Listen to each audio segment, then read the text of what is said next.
Bonjour à toi, c'est Gauthier pour la chaîne et le blog Faisons le mur. Aujourd'hui, j'ai le plaisir d'interviewer Michel Philippot, cofondateur de l'association LESA, Lien, Enseignement, Sens et Autonomie. Et Michel va nous parler de son combat quotidien pour faire rentrer la terre crue dans les normes constructives françaises et européennes. Avant de commencer, n'oublie pas d'appuyer sur le petit bouton qui va bien et de t'abonner à la chaîne Faisons le mur. Allez, c'est parti! Mais moi, ça m'hallucine quand on parle de la transition écologique et qu'on ne parle pas de la construction. En fait, mon objectif, c'est de créer un mouvement citoyen. Moi, je ne comprends pas pourquoi c'est pas devenu une priorité. Et je me dis, il y a quelque chose d'une révolution culturelle. Je pense que de construire avec ce qui nous entoure dans la nature, comme la paille, la terre, le bois, ça peut faire une révolution culturelle, quoi. Et ça n'arrive pas d'en haut.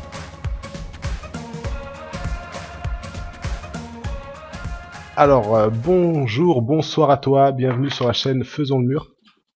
Aujourd'hui, Salut euh, Gauthier. salut Michel, aujourd'hui une super interview. Donc on interviewe Michel Philippot de l'association LESA qui va nous parler un petit peu de ses activités. Et voilà, je pense qu'on peut commencer sans plus tarder. Donc aujourd'hui on parle d'éco-construction, on parle de terre, on parle de formation et puis de développement du mouvement de la terre en France. Alors Michel, déjà bonsoir, comment vas-tu?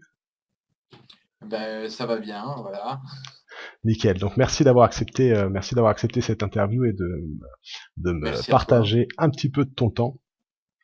Donc je vais te présenter rapidement pour ce que je sais de toi, puisqu'on s'est rencontré il y a 3 ou 4 ans à une formation ProPaille que tu dirigeais. Donc c'est toi qui m'as formé au centre Aplomb.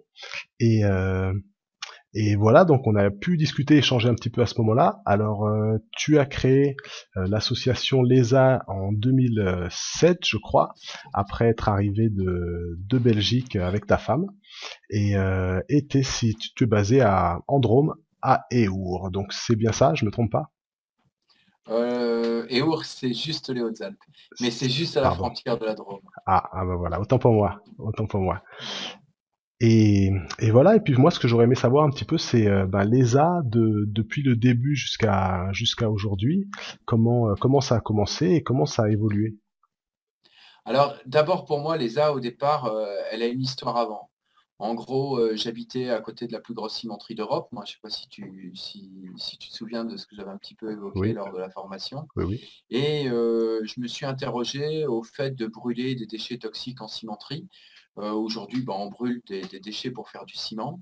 Et je me suis interrogé sur tout le processus de l'éco-construction à ce moment-là. J'ai eu un choc.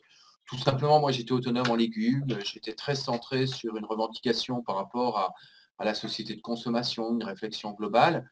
Je vivais de mes propres légumes, je greffais des arbres et je donnais des cours de philo à l'époque, il y a plus de 15 ans. Et voilà, et à un moment, je me suis dit, là, c'est quoi cette incinération de déchets en cimenterie? Mon frère était docteur en géologie et il me dit, écoute, il faut essayer de revendre ta maison et trouve un truc un peu ailleurs. Bon, j'avais effectivement quelques métaux lourds dans le sol et puis je me suis intéressé à ça. On a fait un combat militant pendant 3 4 ans sur la réflexion des déchets. Moi, le secteur du bâtiment qui arrive en fait à être une accumulation de déchets. J'ai vu une logique d'un certain monde où à la fois, pour produire des matériaux, il faut énormément de CO2 et à la fois, à un moment, on essaie de trouver des solutions et voilà, pour produire des matériaux aussi, on essaye, on incinère des déchets parce que ça coûte moins cher que du combustible et en même temps, ça permet de les brûler à haute température, il y a moins de déchets que parfois dans les incinérations classiques. Mais en tout cas, ça me montrait jusqu'au bout une fin de système que moi je voulais plus vivre. Et je me situe après 3 ans de combat, je fais une fête devant les fours à chaux de ma ville, qui avait vu naître toute une thématique de la pierre et de la chaux, et je m'en vais à vélo pour un autre monde. Et à ce moment-là, très vite, on crée l'association LESA, mais qui n'avait pas du tout une envergure, qui avait plutôt une envergure d'autonomie. Ça veut dire qu'il y avait plein de gens qui passaient, on avait jusque 15 personnes à la fois, on faisait des chantiers participatifs.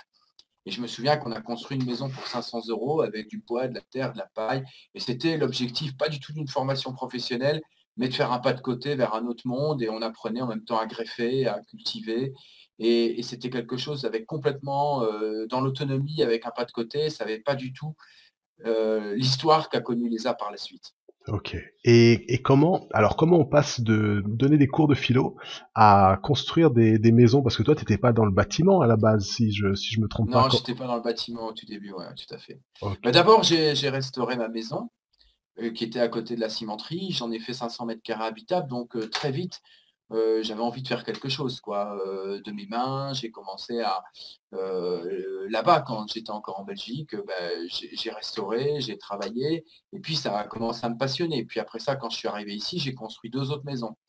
Une d'abord en paille porteuse avec des enduits en terre, et après avec une ossature bois dans le bas et de la paille porteuse en haut. Et puis après ça, j'ai fait une autre construction, et là c'était avec tout un côté participatif avec l'association LESA, et puis j'ai eu le virus, quoi. Ok.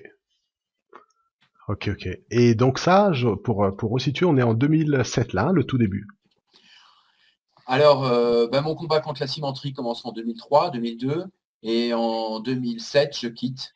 En 2006, je quitte, et vient à ce moment-là la création de l'ESA, janvier 2007, mais qui était une petite association de village où on avait envie de faire venir des woofers et des personnes bénévoles, quoi, pour voilà, tout le monde venait à titre gratuit, et on avait des apprentissages réciproques sur tout ce qui était l'autonomie. Certains apprenaient des choses dans le jardin, d'autres dans la greffe, et d'autres à construire à partir des matériaux de la nature. Voilà. Ok. Et alors cette thématique, elle va durer jusqu'en 2010, pendant 3 4 ans, et puis très vite, à un moment, je vais avoir le besoin de me former professionnellement. Donc à ce moment-là, je commence formation paille, je commence des petites formations au gabion, etc. Et puis à un moment, vient l'idée, en tout cas, d'aller plus loin dans la terre crue. Et puis, à l'époque, déjà, dans les constructions qu'on avait fait, on avait été étonné des résistances mécaniques qu'on avait pu avoir en faisant fermenter de la paille, du foin, avec de l'orge. Et tout d'un coup, ça nous a posé des réflexions qu'il y a peut-être un univers qui s'ouvre. Et puis, on s'est au fur et à mesure professionnalisé.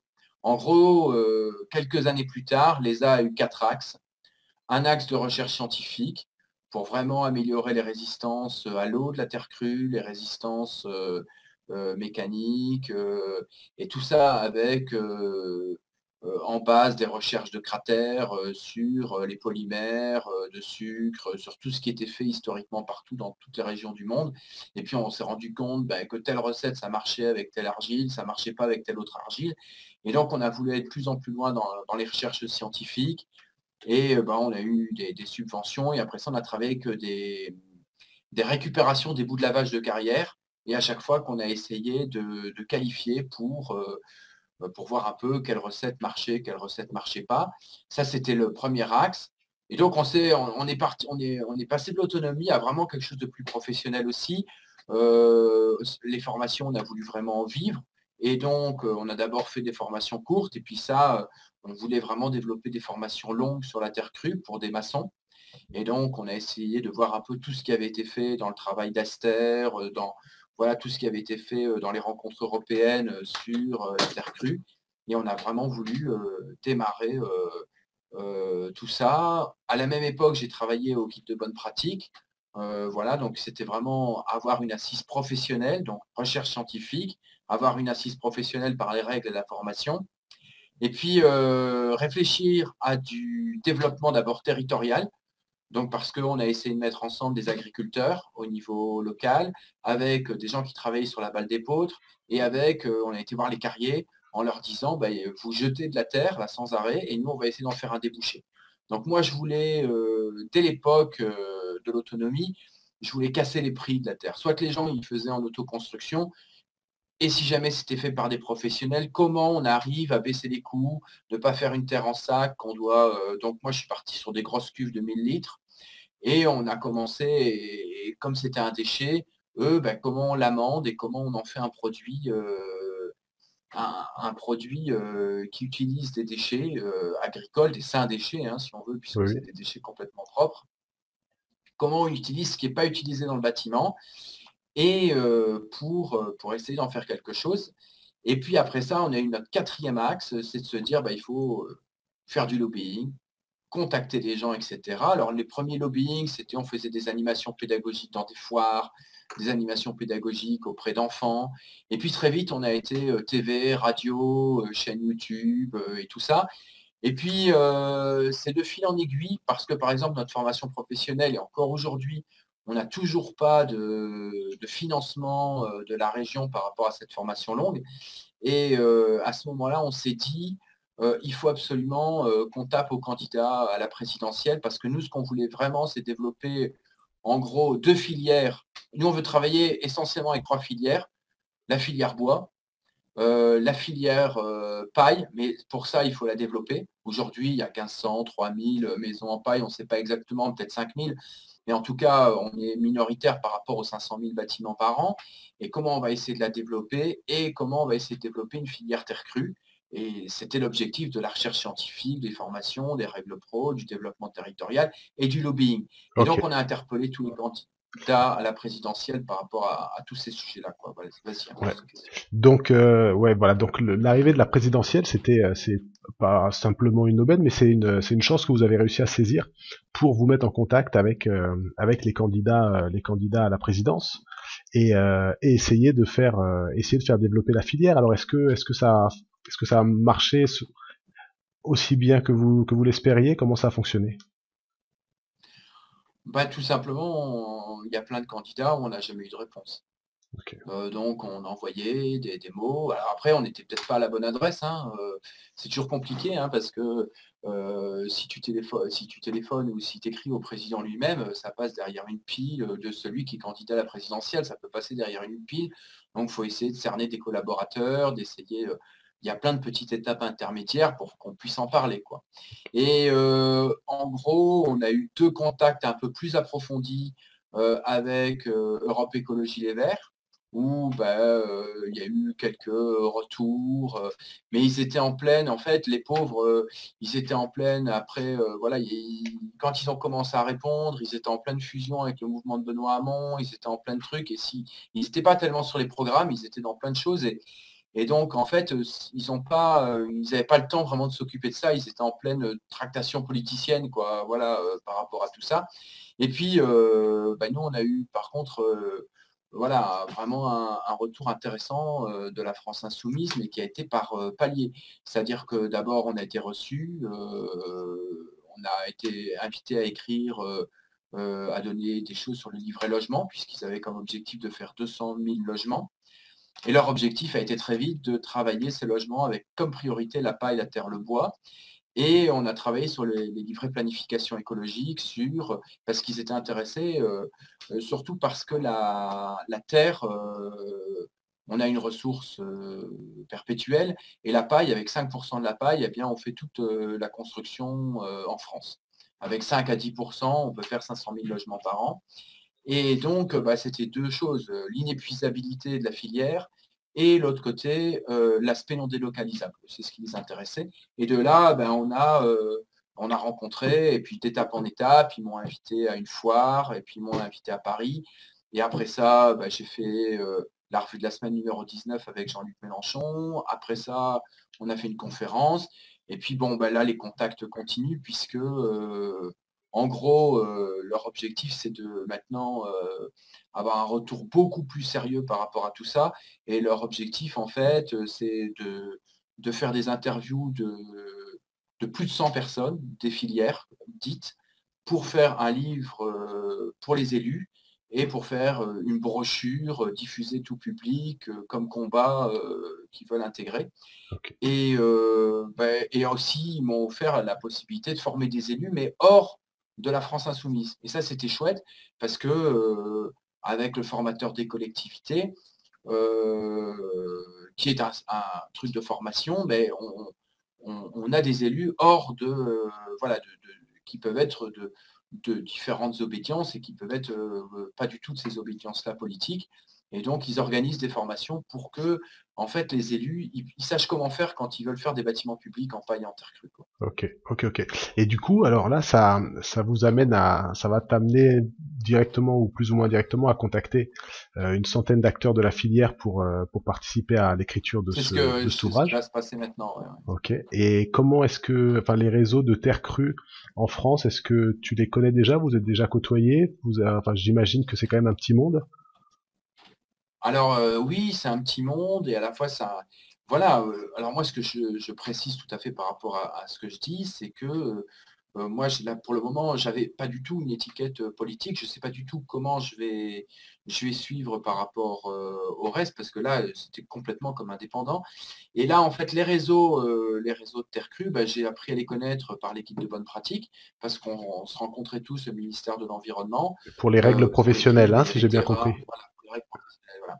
Et donc il y avait Terra, pour le pisé, il y avait, voilà, il y a les terreux harmonicains, il y a tout plein de groupes dans les régions parce que ce qui est intéressant, c'est que la terre crue, c'est d'abord une histoire régionale et puis bon, bah, il y a la filière Aster, qui elle, travaille sur les enduits. Donc il y a des groupes régionaux, voilà, il y a toute une histoire aussi dans la terre. Ce qui est marrant, c'est que, c'est des petits milieux, mais il y a eu pas mal de conflits historiques pour des raisons qui ne m'appartiennent pas. Moi, je suis tout jeune, là-dedans et ce qui est important, c'est d'écouter tout le monde, écouter tout ce que chacun a à dire parce qu'il y a des gens qui travaillent plus sur le patrimoine et il y a des gens qui travaillent plus sur, voilà, sur le développement national, voilà, il y a différentes, axes et on est tous ensemble à essayer de faire quelque chose. Parce que là, à la direction, de l'urbanisme et de l'habitat, on se retrouve tous ensemble, pour travailler sur les guides de bonne pratique et donc oui, je connaissais un peu tous les réseaux, mais moi j'ai d'abord fait partie de Terra. Après ça, j'ai été à Aster, donc je ne sais plus qui a été l'un dans l'autre, en premier, mais je pense que j'ai d'abord été à Terra, puis à Aster et en fait, c'est simplement parce que je ne faisais pas de pisé que, voilà, que j'ai pas été dans un réseau régional parce que je travaille moins dans les politiques régionales, mais par contre, voilà, c'est important de mettre tous les acteurs autour de la table, quoi. Ok, ok, ok. Bah écoute, on va attendre impatiemment donc cet ouvrage à sortir. Et pour revenir maintenant à la formation, donc là, il y a quelque chose d'assez inédit qui s'est passé cette année, c'est que tu as lancé la première formation à la terre crue de France, si je me trompe pas. Alors, il existe une formation en France qui est presque unique au monde, qui est un master, un post-master, à cratère, pour bien différencier, parce que c'est un post-master qui est lié plutôt pour des architectes qui ont déjà au moins fait 5 ans d'études et qui travaillent une spécialisation sur la terre crue. Ici, moi, je m'adresse à des artisans, à des futurs artisans Ok. du niveau CAP ou Bac Pro, quoi, pour essayer donc, on a mis en place un titre professionnel et on travaille sur 11 brevets européens de certification qui sont travaillés sur d'autres endroits en Europe. Et donc l'objectif, c'était de faire une formation longue que sur la terre crue. Alors, après, on a tous des approches différentes. Je sais que toi, tu as fait Aplomb, et moi, je voulais vraiment, en fait, pour développer une filière, comme analyse, mais c'est une analyse personnelle que j'ai, et je comprends. Moi, je pense que vraiment le gabion, Aplomb, et plein de gens ont été précurseurs parce qu'ils travaillent sur l'éco-construction de manière générale. Mais quelque part, les personnes, ils font des enduits, de la charpente, de la fondation, de l'isolation. Ils font en enduit du plâtre, de la chaux, de la terre. Ils font énormément, énormément de choses. Et moi, ce que je voulais, c'était travailler sur une filière pour essayer de la développer. Parce que le problème, moi, que je sens, c'est qu'à un moment, moi, j'ai voulu développer 4 métiers. En fait, producteur de matériaux terre, tout ce qui est diagnostic du bâti ancien en terre, où il y a réellement un débouché, puisqu'il y a 2 millions de bâtiments en terre crue, et je pense que là, il y a vraiment débouché, puisqu'il y en a 50 qui s'écroulent par semaine. Et Wow. non, mais c'est des chiffres qui sont donnés dans les milieux. Après, je ne veux pas du tout dramatiser, c'est tout simplement parce Bien qu'on ne sûr. les entretient pas. Et donc, pour moi, il y a un réel débouché là-dedans. Ou qu'on les Et faire entretient le mal. diagnostic, voilà, on ne les entretient pas bien, ouais, on les entretient mal. Après, il y a tout ce qui est la décoration, l'ornementation, l'enduit, ouais, du projecteur au décorateur, quoi. Tous les enduits. Il y a vraiment quelque chose sur d'abord les enduits intérieurs. Si la recherche se pousse dans les années futures, parce qu'historiquement, on a fait des enduits en extérieur et on n'est pas prêt aujourd'hui. Donc, il y a vraiment plein de recherches à faire parce que à Gadamèche, tu vas, il y a eu des conduites eau potable qui ont été faites en eau et tu vas dans des territoires, là, ici, j'ai un Burkinabé, il y a des toitures terrasses et il y a des en terre crue et il y a des saisons des pluies qui sont plus fortes qu'une petite bruine Oui, oui. Nord-Pas-de-Calais, quoi, par exemple. Donc, il y a des choses qui existent, il y a des choses qui ne tenaient pas, il y a des choses qui devaient se refaire très régulièrement et il y avait des choses qui tenaient. Et donc, tout ça, ça demande énormément de recherche, quoi. Voilà. Ok. Et donc, aujourd'hui, on est prêt uniquement pour les enduits intérieurs. C'est ce que je veux simplement dire. Mais ça n'empêche pas l'expérimentation pour aller vers d'autres choses et continuer d'expérimenter. Et alors la troisième chose, la dernière chose, la quatrième, je pense que ce qui est intéressant, c'est à part faire de la masse thermique dans un bâtiment ou de la décoration dans un bâtiment, ce qui peut être intéressant, c'est d'aller aussi dans des techniques nouvelles de construction sur la masse thermique. Par exemple, de la bauge. Pourquoi pas faire un mur en bauge ou des cloisons en bauge dans un bâtiment, faire un mur en pisé sur la face sud. Donc, c'est plutôt chercher à faire de la masse thermique dans un bâtiment avec des techniques anciennes de bâtiments en terre crue. Oui. Alors, je dis ça, et aujourd'hui, depuis 1 an ou 2 ans, il y a des débouchés auxquels je ne m'attendais pas. On utilise les bouts du Grand Paris pour faire tout un quartier de ville en terre crue à Paris. Et il y a un énorme projet à Toulouse. Et moi, je ne sais pas si je pouvais en parler parce qu'il y a plein de projets qui sont en effervescence de bâtiments pour finir en terre crue, auxquels moi je ne pensais pas trop parce que je me posais des questions d'inertie, d'isolation thermique, où pour moi, vraiment, pour moi, il faut mélanger le bois, la paille et la terre crue. Pour moi, c'est Ok. vraiment un avenir, mais pourquoi pas voilà, pourquoi pas le mur au sud en terre. Et puis, je vois qu'il y a quand même des quartiers qui sont prêts à partir en terre crue. En tout cas, aujourd'hui, on se rend compte qu'on sait parfois fabriquer à moindre coût un matériau qu'à l'évacuer, parce que par exemple, on fait les bouts du Grand Paris, on évacue la terre crue et on évacue la terre crue et ça coûte plus cher à l'évacuer qu'à construire de nouveaux matériaux, Oui, quoi. oui, oui. Ok. Et ces quartiers, ce serait en quel matériau? Ce serait en pisé à ce moment-là? Ouais, c'est du pisé mais non porteur. Ok. En fait, il y a une ossature métallique ou une ossature comme ça, et puis il monte à plusieurs étages et c'est du pisé non porteur. Après, là-bas sur place, les bouts du Grand Paris, il y a plein de projets. Ils construisent des matériaux, des sortes de placo en terre. Ils construisent plein de matériaux différents. C'est un truc incroyable, quoi, ce qui va se passer là-bas, hein. Ok. C'est un truc incroyable. Voilà. Je note, Alors donc moi, j'avais pas entendu. ouais. Ouais, Alors tu peux super. regarder, tu pourras regarder, je veux dire, il y a des architectes, Joly et Loiret. Joly avec LY, et tu verras toutes les histoires de bâtiments là qui sont en train de mettre en place. Il y a une grande tour, il y a un quartier, et puis il y a toute l'histoire Ok. de matériaux. Ok, ok. Bon, mais alors, sinon, pour prendre les choses dans l'ordre, un grand pas a quand même été fait avec cette formation qui a vu le jour cette année. Voilà, oui, tout à fait. Mais moi, comme je disais, c'est que je pense qu'on on risque de développer la filière parce qu'on va avoir des gens qui seront formés, qui pourront choisir un des 4 métiers. Et c'est vrai qu'aujourd'hui, autant toutes ces formations à Aplomb et dans la FED Éco-Construire, où ils développent une connaissance globale sur l'éco-construction, eh bien, à un moment, pour développer la filière, les gens ils doivent à un moment s'outiller et faire un choix Se s'ils veulent spécialiser. Ouais. travailler sur des gros bâtiments publics et se spécialiser. Et donc moi, ça c'était une des pistes. Mais mon objectif, c'était pas de créer cette formation terre crue, c'était d'ouvrir 2 lycées pro. En fait, l'objectif de ce qu'on avait discuté, nous, au niveau des programmes politiques, etc., c'était d'ouvrir des lycées pro. Parce que moi, ce qui m'intéresse aussi, c'est d'avoir une formation de base. Parce que le bâtiment manque de formation déjà.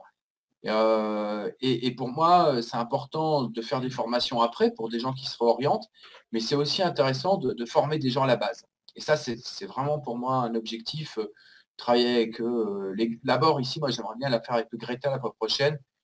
Et mon objectif, c'est d'ouvrir des lycées pro.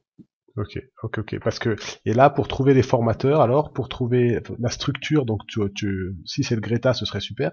Mais c'est vrai que pour trouver des formateurs derrière, ça doit aussi être, ça doit pas être trop évident, non? Alors moi, j'ai eu de la chance dans ma formation parce que j'ai des formateurs plus. En gros, c'est des gens qui ont travaillé à des programmes de... En fait, ils ont fait des référentiels de compétences au niveau européen et il y en a certains qui déjà travaillent ça pour l'Afrique. Ils ont des référentiels de compétences et ça a été discuté avec plein de pays européens. Et bah, j'ai les gens qui ont travaillé à ça et j'ai des gens qui sont dans la terre depuis 30 ans, quoi. J'ai Sylvie Weiler qui est une décoratrice hors pair, j'ai Alexandre Bouline qui avait travaillé sur des briques. Après, moi, ça m'aurait intéressé de travailler avec plein d'autres gens. Il y a plein d'autres gens qui ont plein de capacités, mais j'ai Pascal Scarato sur tout ce qui est vraiment les pathologies du bâti ancien. J'ai pas mal de formateurs qui ont traîné leur bouille et qui sont depuis 30 ans dans cette histoire et qui ont vraiment des choses à dire. Mais il y en a plein d'autres qui ont des choses à dire importantes, mais ils avaient travaillé à la fois sur la pédagogie et puis sur la construction des brevets européens de certification, quoi. Ok, ok. Et au niveau du matériau, alors, selon toi, les limites de la Terre, qu'est-ce que c'est? On peut aller jusqu'à où avec la Terre? Ouais, je pense qu'il faut le prendre comme un matériau qui a ses avantages et ses inconvénients. Aujourd'hui, après moi j'ai un parti pris. Il y a plein de gens qui ont des positions différentes.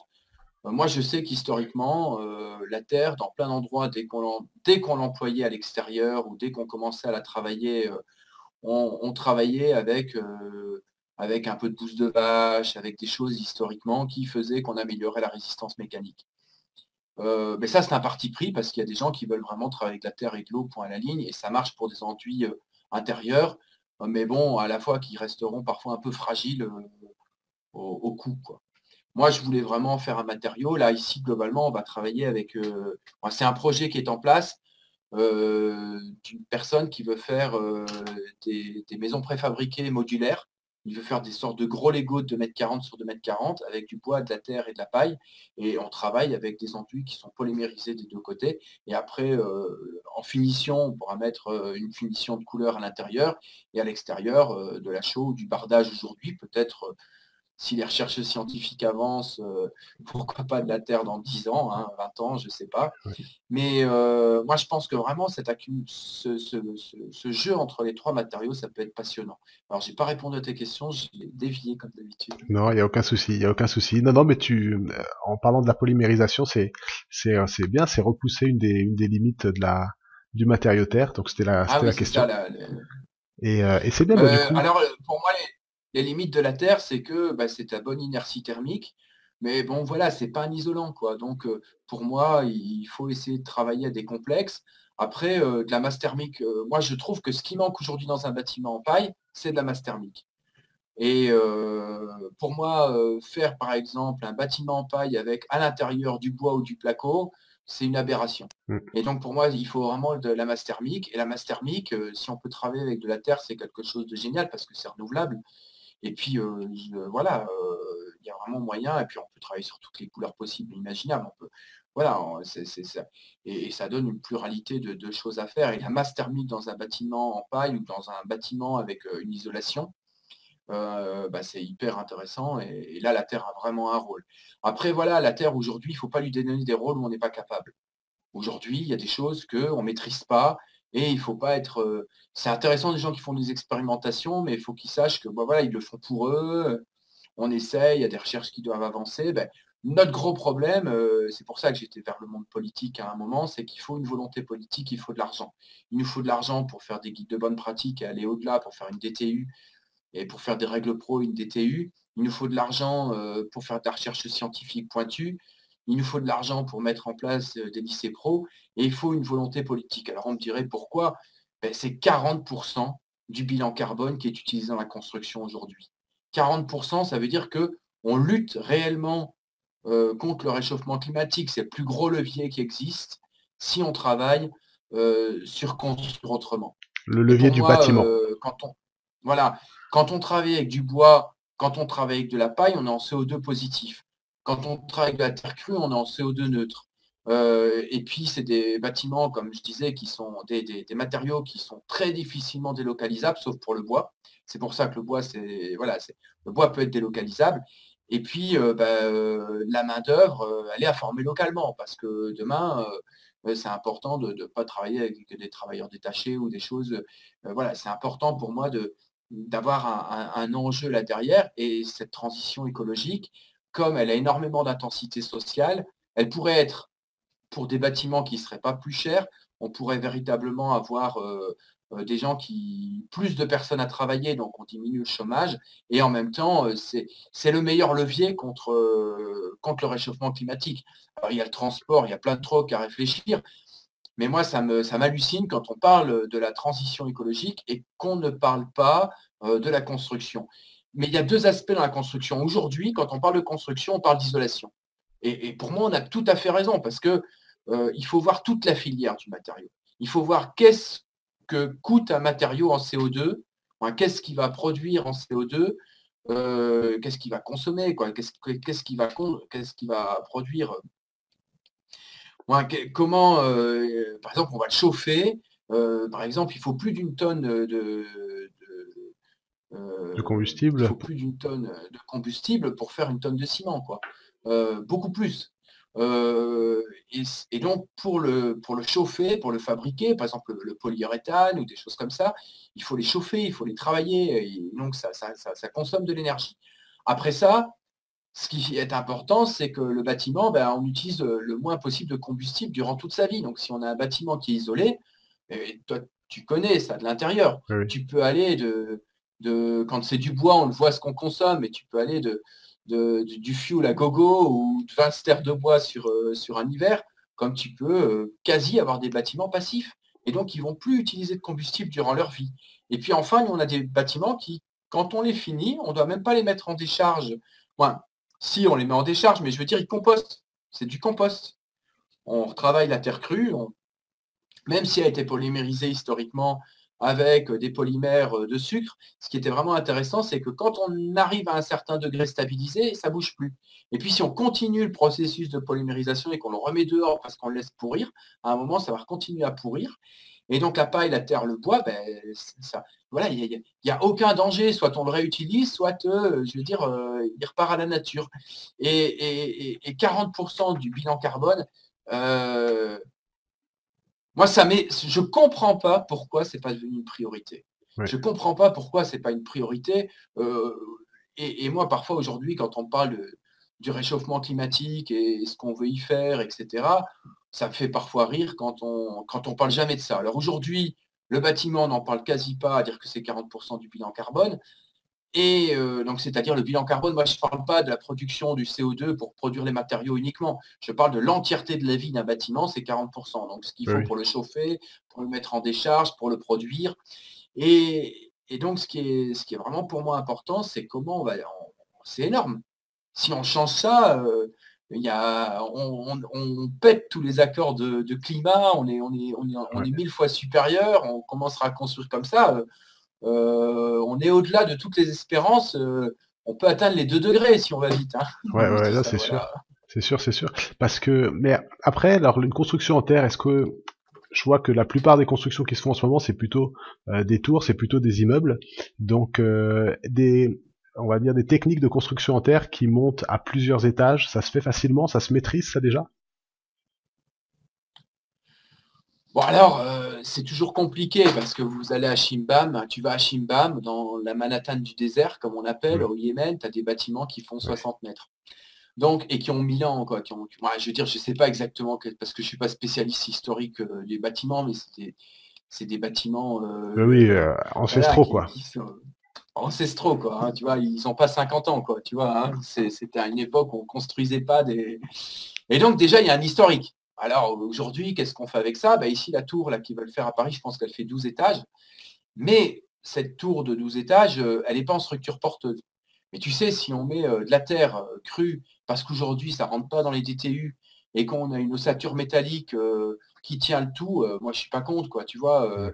Après, il y a des choses que je suis vraiment contre, parce que parfois, quand on met 5% de ciment dans des murs qui font 60 ou 80 centimètres, parfois, c'est plus énergivore que du parpaing qui a 10, 15, 20% de ciment, je ne saurais pas te dire exactement, Ok. mais qui n'a pas un taux de ciment, voilà, et qui fait moins de centimètres, quoi. Donc, tout ça est à réfléchir, mais moi, je pense qu'il faut réfléchir à des bâtiments complexes Mais aujourd'hui, il y a des vraies limites de la Terre et par contre, il y en a qui sont complètement fausses. Aujourd'hui, dès qu'il y a un bâtiment en terre qui se fait, il doit faire tous les tests au feu et ça coûte des Oui, milliers, des dizaines de milliers d'argent à dire que la Terre, tu peux la, alors là, je veux dire que la paille, à la rigueur, on les testait au feu, on peut comprendre. Mais la terre, tu vois, tu peux la tester au feu. ouais, Ouais, je veux dire, tu jettes la terre dans ton poêle, elle va jamais bouger. Tu peux aller avec un truc, voilà, ouais. c'est des matériaux inflammables, C'est quoi. ça, Voilà, c'est grotesque. J'ai participé à un test au pire, feu un comme peu ça, pire, quoi. et oui, ça a pas de sens du tout, quoi. Donc, ça n'a vraiment aucun sens. Et le pire, c'est que c'est des opérations qui sont répétées et qui sont redemandées au fur et à mesure Ah oui, tout que à les fait. permis Elles sont tout le sont temps demandés, redemandées, quoi. ouais. Enfin bon. Bon, bah très bien. Écoute, super. Voilà, là, on a déjà une super, comment on peut dire, une bonne vision. On peut bien comprendre que la Terre, c'est un matériau du futur et pas que du passé. C'est un matériau qui était toujours là et puis que on espère qu'il le restera et puis que qu'on arrivera à faire développer un petit peu cette filière. Et je voudrais terminer sur un petit peu tes activités parce que je sais que tu travailles aussi comme formateur de collectivité. C'est un petit peu, je crois, la partie lobbying de ton activité. Mais Mhm, alors ouais. entre ça, la formation, tous tes projets, comment est-ce que tu arrives à voilà, elles ont combien d'heures tes journées? Ouais, il y a des trucs que je fais le week-end parce que c'est ma passion. Tout ce qui est le travail, collectivité, tout ce qui est le travail de lobbying, je me dis c'est le week-end, tu vois, voilà, mais non, mais, mais parce que c'est ma passion, donc voilà. Et à la fois, je suis devant des murs aujourd'hui, par exemple aujourd'hui, pour ma formation en terre crue, j'ai pas eu de subvention, donc j'ai mis en ligne une pétition. Je suis super content parce que il y a 2 jours, on était à 4500 signatures et puis il n'y avait plus rien qui bougeait depuis 15 jours. Et puis là, on a eu 200, 300 signatures par jour. On a plus de 5000 là ici à l'instant Ouais. et j'étais étonné, je ne sais même pas d'où ça vient, etc. Ah Et bah, donc, je vais pour faire moi, une, c'était hyper important parce que, je vais être coupé, donc je vais mettre le lien de la pétition dans la description pour que voilà tous ceux qui nous écoutent, ils n'hésitent pas à aller cliquer et signer cette pétition qui est là pour normaliser l'utilisation du matériau terre dans la construction. Donc n'hésitez pas à aller cliquer, ça se passe dans la description. Voilà, je te laisse finir, pardon, je t'ai coupé. pas de problème. Et ce que je disais, c'est qu'en fait, oui, mes activités à l'extérieur, en fait, mon objectif, c'est de créer un mouvement citoyen. Moi, je le dis clairement à toi, mon objectif, c'est de créer un mouvement citoyen sur la paille, la terre, de conscience globale. Cette pétition, à la fois, son objectif, c'était de parler d'un problème très concret, mais c'est commencer à mobiliser des gens. Parce que je pense qu'on n'y arrivera pas si, à la fois, tout le monde peut peut-être construire dans son coin, mais s'il n'y a pas une demande, un mouvement citoyen qui se met en route, qui dit, nous, on veut quelque chose d'autre. Et c'est comme on l'a fait sur la permaculture, comme on l'a fait sur l'agriculture. Moi, je pense qu'il faut une révolution culturelle dans le bâtiment. Ça m'a quand même hyper marqué quand nous, on a démarré sur cette formation longue en terre crue. On avait plus de femmes que d'hommes. Et c'est une révolution dans le bâtiment. On était content avec les chiffres de 1% de femmes dans la peinture. Bon, déjà, vous, dans vos formations à l'éco-construction, vous aviez presque, vous aviez dépassé les 1% de la Oui, oui. peinture, vous étiez à 10, 15, 20%. Et là, en fait, on dépasse les 50. Et je me dis, il y a quelque chose, une révolution culturelle. Je pense que de construire avec ce qui nous entoure dans la nature, comme la paille, la terre, le bois, ça peut faire une révolution culturelle, quoi. Et ça n'arrive pas d'en haut. J'ai pas du tout envie qu'il y ait une décision politique qui vienne comme ça, s'il n'y a pas une prise de conscience collective. Et mon objectif, c'est vraiment de créer un mouvement de sensibilisation citoyenne qui, à un moment, se réveille, se conscientise là-dessus. Et c'est hyper important de voir large. Et puis, à ce moment-là, il faut que ça accroche et que ça embraye ailleurs, quoi, tu vois. Parce qu'il faut cette réflexion de l'intérieur, quoi. Il faut se réapproprier. Moi, je dis souvent, hein, le capitalisme est entré dans nos papilles et on bouffe n'importe quoi qu'on ne s'est pas réapproprié. Donc, il faut se réapproprier la nourriture. Il faut se réapproprier les cocons qu'on donne à nos enfants, quoi. Si c'est pour les mettre dans des maisons, voilà, pas saines, qui sont pas belles, il faut vraiment se réapproprier. Et c'est comme il faut se réapproprier le lieu public, la cité, comme il faut se réapproprier toutes ces choses. Eh ben, je pense que c'est des révolutions qui doivent venir aussi de l'intérieur, quoi. Et de dire, là aujourd'hui, on est dépossédé de nos vies dans plein d'axes. Hein, alors on l'appelle le capitalisme ou tout ce qu'on veut. Moi, je ne suis pas dans les grands termes, hein, non. Mais ce que je veux dire, c'est Voilà, il y a plein de choses qui nous ont dépossédés de nos vies. Moi, je fais pas de la théorie, pour faire de la théorie, quoi. Je suis pas, un théoricien, politique ou quoi que ce soit. Moi, ce que je me dis, c'est que comment on va se réapproprier nos vies? Comment on se réapproprie notre nourriture? Comment on se réapproprie, le petit cocon qu'on est en train de faire pour nos enfants? Et ça, je pense qu'il y a des choses qui parlent à un moment et qu'il y a des gens qui vont se lever et qui vont se dire: «Allez, on y va pour faire ça». Et donc Ouais. j'ai un objectif, c'est de monter un mouvement citoyen et puis après ça, de faire de manière médiatique, essayer de faire des bâtiments avec vraiment une visibilité médiatique. Là, je vais contacter une cinquantaine de médias par rapport à la pétition et j'aimerais vraiment bien faire connaître et lever un mouvement citoyen. C'est pour ça que j'étais très intéressé par ta chaîne YouTube, Faisons le mur, Oui, oui. parce que voilà, j'ai vu que c'est un balbutiement que j'ai envie, voilà. Ok. Ouais, ouais, Quand je bah. dis balbutiement, c'est pas, Non, mais c'est le me prends pas début. mal, hein. Absolument pas, absolument pas. Je crois que Voilà. le blog a 5 mois, donc je pense qu'on est vraiment au stade du balbutiement. Je dis ça de moi-même aussi, hein. Je Et dis ça de moi-même aussi, que c'est des trucs qui balbutient, hein, tu vois. il n'y a pas de souci, il n'y a pas de problème avec le terme. Et puis c'est vrai que je vois qu'il y a quand même beaucoup d'engouement. Il y a beaucoup de gens qui s'inscrivent, qui sont curieux. Je parle de ma chaîne, donc ouais, c'est quelque chose qui j'espère va prendre et puis va un petit peu réveiller les consciences, Et il faut comme vous tu l'as bien inscrire, dit. hein. Ouais, voilà. Il Inscrivez-vous. faut Vous avez vous entendu inscrire, ce qu'il dit, faisons Michel? le mur à ceux qui Inscrivez-vous. regardent, voilà. Voilà. Faisonslemur.com, c'est là-bas que ça se passe. Alors, bah écoute, Michel, Voilà. on arrive au bout de l'interview. Merci déjà pour tout ce que tu nous as offert ici. En une question pour terminer, peut-être, si tu as un livre, 2 livres à nous conseiller, comme ça, pour connaître la Terre, qu'est-ce qu'il faut absolument lire?